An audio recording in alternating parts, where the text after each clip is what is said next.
کہ انسان کے اندر حیا ہونی چاہیے. یہ ایمان کے حصوں میں سے ایک حصہ ہے.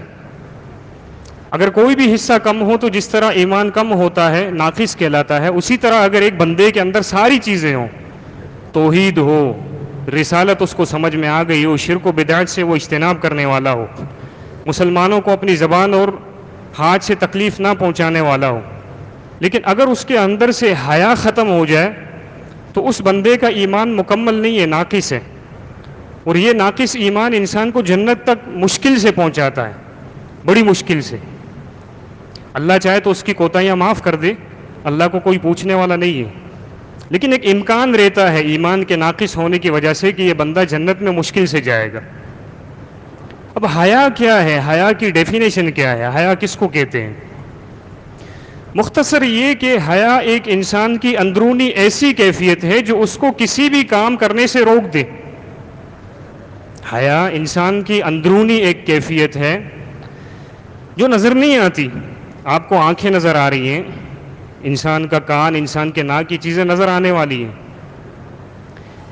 حیا ایک ایسی اندرونی کیفیت ہے، ایسی چیز ہے جو انسان کو کسی بھی کام کے کرنے سے روک دیتی ہے. اس کو کسی بھی کام سے، چاہے وہ کام اچھا ہو چاہے وہ کام برا ہو. یہ حیا کی تعریف ہے کہ انسان کے اور کسی کام کے کرنے کے درمیان حیا رکاوٹ بن جاتی ہے. اچھے کام سے روکنے کی مثال صحیح بخاری میں حدیث ہے.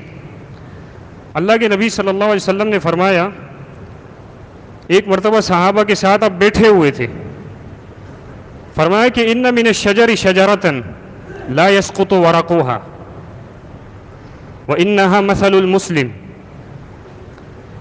درختوں میں سے ایک ایسا درخت ہے جس کے پتے نہیں جھڑتے 12 مہینے، اس کے پتے برقرار رہتے ہیں. وہ یہی مسلمان کی مثال ہے کہ جس طرح اس درخت کے پتے برقرار رہتے ہیں 12 مہینے، اس طرح ایک مسلمان عمل میں جاری رہتا ہے، 12 مہینے وہ عمل کرتا رہتا ہے. وہ کون سا درخت ہے؟ اللہ کے نبی صلی اللہ علیہ وسلم نے پوچھا.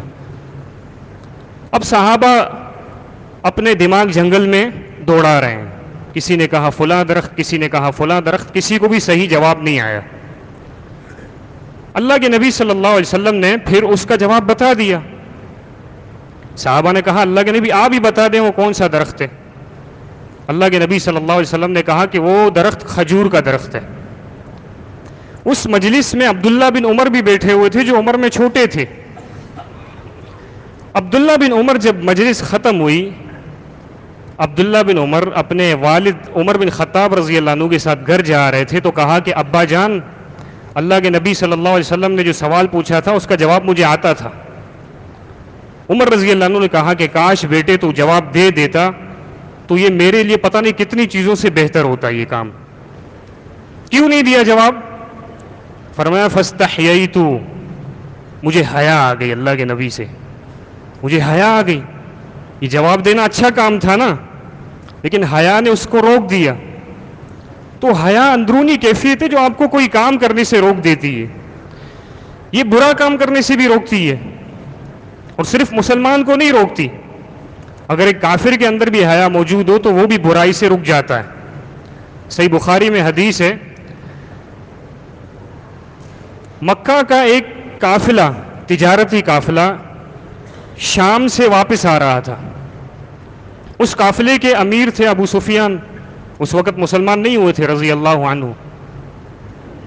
جب روم کے بادشاہ ہرقل کو پتہ چلا کہ مکہ سے ایک قافلہ آ رہا ہے، اس وقت نبوت کا اعلان تازہ تازہ ہوا تھا، اللہ کے نبی صلی اللہ علیہ وسلم کی خبر تازی تازی پھیلی تھی. ہرقل بادشاہ ہونے کے ساتھ ساتھ عیسائیت کا بڑا عالم بھی تھا. اس نے اپنے وزراء کو کہا کہ یہ جو قافلہ گزر رہا ہے اس کو میرے محل میں لے کر آؤ. لہٰذا اس قافلے کو لایا گیا ہرقل کے حکم کی وجہ سے. جب اس قافلے کو لایا گیا تو ہرقل نے کہا کہ مکہ میں جس بندے نے نبوت کا اعلان کیا ہے اس کا قریبی رشتہ دار تم میں سے کون ہے؟ ابو سفیان نے کہا کہ میں ہوں. ہرقل نے کیا کیا کہ اپنے سامنے ابو سفیان کو کھڑا کیا اور پورے قافلے والوں کو ابو سفیان کے پیچھے کھڑا کیا اور ابو سفیان کو کہا کہ میں تم سے چند سوالات کروں گا نبی کے بارے میں، آیا وہ نبی سچا ہے یا نہیں ہے، کیونکہ ہرقل عالم تھا، اس نے کتاب پڑھی تھی انجیل، اس کو پتا تھا کہ نبی کی کیا علامت ہے. اس نے کہا کہ میں تم سے نبی کے متعلق سوال کروں گا، تم جس بھی سوال کا غلط جواب دو گے تو تمہارے ساتھی پیچھے سے مجھے اشارہ کر دیں گے کہ یہ جھوٹ بول رہا ہے، یعنی ایک ٹیسٹ ہے. ابو سفیان کیا کہتے ہیں کہ مجھے ہرقل نے اپنے سامنے کھڑا کیا، میرے ساتھیوں کو میرے پیچھے کھڑا کیا کہ اگر میں کوئی جواب دینے میں جھوٹ کا مظاہرہ کروں تو میرے ساتھی پیچھے سے ہرقل کو اشارہ کر دیں گے. لہٰذا ہرقل جو بھی سوال پوچھتا گیا میں سچ جواب دیتا گیا. اگر میں چاہتا تو میں جھوٹ بولتا، اور میرے جواب کی بنا پر ہرقل کیا رائے قائم کرتا کہ یہ نبی جھوٹا نبی ہے. لہٰذا میں نے ایک بھی سوال کا جواب جھوٹ نہیں دیا، ساری سوالوں کے جواب سچے دیے. کیوں؟ لولا الحیاء ان کذبت، اگر مجھے حیا نہ ہوتی تو میں جھوٹ نہ بولتا، مجھے حیا نہ ہوتی تو میں جھوٹ نہ بولتا. مجھے حیا نے روک دیا کہ بھائی جھوٹ نہیں بولنا ہے، حیا کرو. یہ حیا ہے جو انسان کو کسی بھی کام سے روک دے. اب یہ حیا انسان کے اندر اللہ نے فطرتی طور پر رکھی ہے، انسان کے اندر فطرتی طور پر، انسان فطرت پر پیدا ہوتا ہے، فطرت میں حیا بھی شامل ہے. لیکن ماحول اور ہماری کچھ حرکتیں، ہمارے کلچر، ہمارے طور طریقے اس حیا کا جنازہ نکال دیتے ہیں. یہ حیا کس طرح برقرار رہتی ہے اور کس طرح ختم ہوتی ہے، اس بات کو ذہن میں رکھیں آپ. سب سے پہلے نمبر پر اس حیا کو برقرار رکھنے کے لیے اللہ تعالیٰ نے انسان کو، بنی آدم کو لباس دیا ہے. یا بنی آدم قد انزلنا علیکم لباسا یواری سواتکم وریشا، اے آدم کی اولاد، ہم نے تمہارے لیے لباس نازل کیا ہے تاکہ تمہاری عزت برقرار رہے، تمہارے جو عفت والی زندگی ہے وہ برقرار رہے، حیا برقرار رہے. یہ لباس عکاسی کرتا ہے ایک بندے کی کہ اس کے اندر کتنی حیا ہے. یہ لباس عکاسی کرتا ہے. آپ جو لباس پہنیں گے یہ آپ کے اندر کی عکاسی کرے گا کہ آپ کے اندر کیا حیا ہے اور کیا نہیں ہے. اور یہ بات ذہن میں رکھیں کہ لباس کے متعلق سب سے زیادہ احکامات عورتوں کو دیے گئے ہیں کہ وہ اپنے لباس کا بڑا خیال کریں. اگر عورت اپنے لباس کا خیال کرے گی تو کسی مرد کی گندی نظر نہیں جا سکتی کسی عورت پر، اور وہ معاشرہ کبھی بے حیا نہیں ہو سکتا کبھی بھی. شیطان کی شروع سے یہ کوشش رہی ہے جنت سے لے کر، جیسا کہ آپ کو پتہ ہے سورہ اعراف میں تبصرہ ہے کہ شیطان نے آدم علیہ السلام اور حوا علیہ السلام کو نکالا، ان کو بہکایا. ایک مقصد یہ تھا کہ یہ جنت کی نعمتوں سے محروم ہو جائے، اور دوسرا کام کیا کیا؟ ینزع عنہما لباسہما، آدم اور حوا کی لباس کو اتروا دیا. کیوں؟ کہ جس معاشرے سے لباس اتر جائے، لباس خراب ہو جائے تو وہ معاشرہ درندہ بن جاتا ہے. انسان کی خوبصورتی انسانیت میں ہے. جب تک حیا برقرار ہے تو انسانیت برقرار ہے. جب تک حیا جب حیا ختم ہو جائے گی تو انسانیت ختم ہو جائے گی، اور لوگ پھر ہوس کے مارے درندے بن جائیں گے. پھر ان کے لیے کوئی بھی حلال چیز کافی نہیں ہوتی. تو سب سے بڑی ذمہ داری معاشرے میں عورت کی بنتی ہے کہ وہ اپنا لباس درست کرے. آپ دیکھیں ایک وقت تھا کہ ہمارے بڑوں میں، آپ پیچھے چلے جائیں، ہماری عورتوں کا کیا حال تھا کہ گھر میں رہتے ہوئے ان کے سر سے دوپٹہ نہیں اترتا تھا، اور آج یہ دوپٹہ اترتے اترتے گلے سے بھی نیچے آ گیا ہے گھروں کے اندر. وغیرہ محرم رشتوں کے اندر بھی ایک تعظیم ہوتی تھی نا، محرم رشتوں کے اندر بھی. اب وہ محرم رشتوں سے بھی تعظیم چلی گئی ہے، تو غیر محرم میں سے تو پھر کیا جو ہے نا تعظیم کا امید رکھی جائے، تعظیم کی جو ہے وہ امید رکھی جائے. ہمارے ایونٹس دیکھ لیں آپ، ہمارے خوشی میں لباس کچھ اور ہوتے ہیں، ہمارے غمی میں لباس کچھ اور ہوتے ہیں. ہم غم میں بھی نہیں دیکھتے کہ ہماری عزت محفوظ ہے کہ نہیں ہے، ہم خوشی میں بھی نہیں دیکھتے کہ ہماری عزت محفوظ ہے کہ نہیں ہے. سب کو پتا ہے کہ کیا حال ہے ہمارے کلچر کا. ابو داؤد میں حدیث ہے، ایک عورت جنگ کے موقع پر اس کے خاندان کے 3 فرد شہید ہو گئے، ایک باپ، ایک اس کا شوہر اور ایک اس کا بھائی. اس کی تلاش میں ہے، وہ پریشان حال ہے، پریشان حال ہے، صحابہ اس کو دیکھ رہے ہیں. اس نے پردہ کیا ہوا مکمل. صحابہ کرام تبصرہ کرتے ہیں کہ اس عورت کی حالت دیکھو، اس کے گھر کے 3 فرد شہید ہو گئے ہیں اور اس نے ابھی تک نقاب لگایا ہوا ہے, اس کو اپنے نقاب کی پڑی ہوئی ہے, اس کو یہ فکر نہیں ہے کہ اس کے گھر کے افراد شہید ہو گئے. اس عورت نے کیا جواب دیا ان لوگوں کو؟ کہا کہ میرے گھر کے افراد مر گئے ہیں, میری حیا نہیں مر گئی, میری حیا زندہ ہے, میں اس کو کیوں ہٹاؤں؟ گھر میں اگر عورت ہے تو یہ اندرونی لباس اچھا ہونا چاہیے, باہر ہے تو اس کا برقع اچھا ہونا چاہیے. اگر آپ کے برقعے میں ہی اٹریکشن ہے تو اس کا مطلب آپ بے حیا ہیں, اس کا مطلب آپ بے حیا ہیں, اس کے علاوہ دوسری کوئی رائے نہیں ہے. اللہ تعالی ہماری عزتوں کو محفوظ رکھے. کیا وہ عورتیں تھیں جو اللہ کے نبی صلی اللہ علیہ وسلم کے دور میں جیا کرتی تھیں. اما عائشہ فرماتی ہیں, مسند احمد حدیث ہے,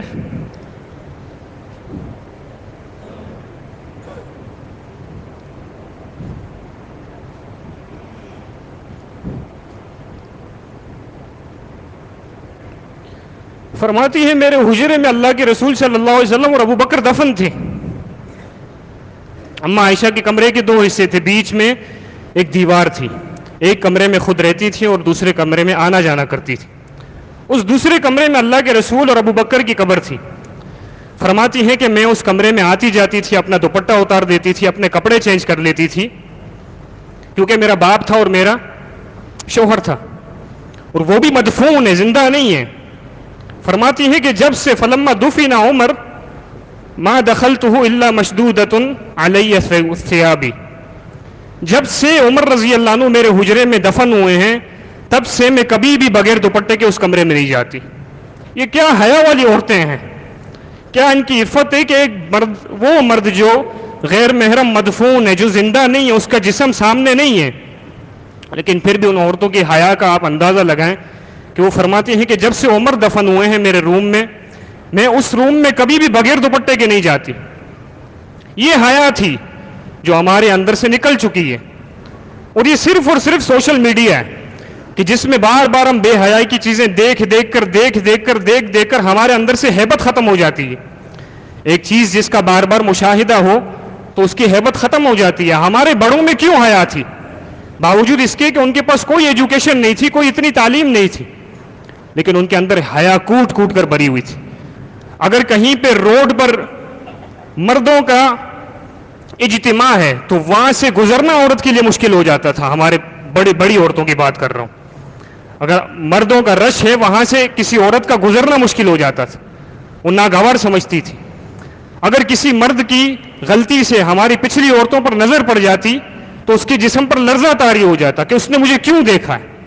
اور آج ہماری حیا کا کیا کیفیت ہے, کیا حال ہے, ہم کہاں سے گزر رہے ہیں, کہاں سے نہیں گزر رہے, کون دیکھ رہا ہے, کون نہیں دیکھ رہا, ہمیں کوئی پرواہ نہیں. کیوں؟ کیونکہ بار بار ایک چیز کو دیکھ کر ہم بے حیا بن گئے. یہ بات آپ ذہن میں رکھیں, ایک چیز کا اگر بار بار مشاہدہ ہو تو اس چیز کی ہیبت ختم ہو جاتی ہے. اس کی چھوٹی سی میں آپ کو مثال دوں. ہمارے لیاری میں جب حالات خراب نہیں ہوتے تھے تب دھماکہ ہونا بڑی بات ہوتا تھا, بڑی بات ہوتی تھی, دھماکے ہونا بڑی بات ہوتی تھی. لیکن جب حالات خراب ہوئے, اس حالات خراب کے جو ڈوریشن میں, دورانیے میں ہم نے 3 سے 5 سال نکالے, جتنا بھی عرصہ نکالا, اس میں ہم نے فائرنگیں بھی سنی, اس میں ہم نے بم دھماکے بھی سنے. وہ سن کر ہمارے دل سے ہیبت ختم ہو چکی تھی کہ کہیں پہ اگر دھماکہ ہو بھی جاتا تو ہم ڈرتے نہیں تھے. تو یہ انسان کی فطرت ہے. ایک چیز بار بار آپ کی آنکھوں کے سامنے آئے, آپ کے کانوں کے سامنے آئے تو وہ دل و دماغ پر چھپ جاتی ہے, چھاپ لگ جاتی ہے, اس کی ہیبت ختم ہو جاتی ہے. صحیح بخاری میں حدیث ہے, عبداللہ بن عباس رضی اللہ عنہ نے ایک مرتبہ اپنے شاگرد کو کہا, عطا بن ابی رباح کو کہا کہ ابھی جو عورت یہ گزرنے والی ہے یہاں سے, یہ جنتی عورت ہے, میں تمہیں اس عورت کے بارے میں خبر دیتا ہوں, یہ جنتی عورت ہے. عطا بن ابی رباح نے دیکھا کہ ایک کالی کسوٹی عورت, فرمایا کہ اس کا کیا ماجرا ہے؟ کہا کہ یہ اللہ کے نبی صلی اللہ علیہ وسلم کے پاس ایک مرتبہ آئی تھی, اس کو مرغی کی بیماری ہے, اور اس بیماری کا جب عارضہ اس کو لاحق ہوتا ہے, جب وہ بیماری اس کے اوپر ظاہر ہوتی ہے تو یہ گر جاتی ہے, اور اس گرنے میں اس کا سطر کھل جاتا ہے, اس کا دوپٹہ اتر جاتا ہے. یہ اللہ کے نبی صلی اللہ علیہ وسلم کے پاس آئی تھی, کہا کہ اللہ کے نبی صلی اللہ علیہ وسلم میں بڑی پریشان ہوں, مجھے یہ فلاں بیماری ہے, اور اس بیماری میں میرا سطر بھی اتر جاتا ہے. آپ اللہ سے دعا کریں کہ اللہ میری اس بیماری کو ختم کر دے. اللہ کے نبی صلی اللہ علیہ وسلم نے کہا ان شئتی صبرتی فلک الجنہ، اگر تو چاہتی ہے کہ تجھے جنت ملے تو صبر کر، مجھ سے دعا مت کروا، تو صبر کر. اور اگر تو چاہتی ہے کہ میں اللہ سے دعا کروں تو میں اللہ سے دعا کروں گا، تیری بیماری ختم ہو جائے گی. اب اس عورت کی پریورٹی جنت تھی، اس کی ترجیح جنت تھی. اس نے کہا کہ اللہ کے نبی ٹھیک ہے، آپ دعا مت کریں اللہ سے کہ وہ میری بیماری ختم کر دے، یہ دعا مت کریں آپ میرے لیے اتنی دعا ضرور کریں کہ جب بھی مجھے یہ بیماری ظاہر ہو میرا سطر اللہ تعالیٰ محفوظ رکھے، میرا دوپٹہ نہ اترے اللہ کے رسول. یہ عورتوں کو اپنی عزت کا خیال ہوتا تھا، لاج ہوتا تھا. اور ہمارا کلچر ہے، دیکھیں ایک بات ہوتی تھی جو ہمارے بڑے کہا کرتے تھے کہ یورپ میں آپ کو ہر چیز خالص مل جائے گی، ہر چیز، لیکن آپ کو عورت خالص نہیں ملے گی. اور ایشیا میں آپ کو بھلے چیزیں ملاوٹ کے ساتھ ملے لیکن آپ کو عورت خالص مل جائے گی. لیکن یہ بات آج اپنے وزن پر نہیں ہے، اپنے پاؤں پر نہیں کھڑی. ہمارے اس خطے کا کلچر خراب ہو گیا ہے. لیکن ہم اپنے معاشرے کی تو بات کریں نا، معاشرے میں تو آواز اٹھائیں کہ ہم کیا کر رہے ہیں. اپنے خوشی کے ایونٹ میں ہم اپنی عورتوں کو کس طرح بیچتے ہیں لوگوں کے سامنے، اپنی عزت کو تار تار کرواتے ہیں، اپنی حیا کا جنازہ نکلواتے ہیں. تو عورت کی ذمہ داری معاشرے میں زیادہ ہے کہ وہ اپنے لباس کی حفاظت کرے. اور دوسرے نمبر پر حیا اگر ختم ہوتی ہے تو ان آنکھوں سے ختم ہوتی ہے، اور اس کا پابند اللہ اور اس کے رسول نے بہت زیادہ مردوں کو کیا ہے کہ وہ اپنی نظروں کی حفاظت کریں. اگر کوئی عورت پردہ کرتی ہے نہیں کرتی، ایک مرد کی ذمہ داری ہے کہ قل للمؤمنین یغضوا من ابصارہم ویحفظوا فروجہم. اے پیغمبر صلی اللہ علیہ وسلم، آپ ان مردوں سے کہیں کہ اپنی نظروں کو نیچے رکھیں، چاہے عورت پردے میں ہو چاہے نہ ہو. وہ اس کی ذمہ داری ہے عورت کی کہ وہ گھر میں بھی اپنے لباس کی حفاظت کرے، وہ باہر نکلے تو اپنے پردے کی حفاظت کرے. لیکن مرد کی ذمہ داری ہے کہ وہ اپنی نظروں کو نیچے رکھے. جب بار بار بندہ اپنی نظر کو غلط استعمال کرتا ہے تو اس کے اندر سے حیا ختم ہو جاتی ہے، اس کے اندر سے حیا ختم ہو جاتی ہے. پھر حلال رشتے بھی فائدے نہیں دیتے معاشرے میں. یہ موبائل فون، اس خلوت نے ہمیں کس قدر کس درجے پر پہنچایا ہوا ہے، کس مقام پر لا کے کھڑا کیا ہوا ہے، یہ اللہ اور ہم خود جانتے ہیں. ہمارے معاملات اللہ جانتا ہے.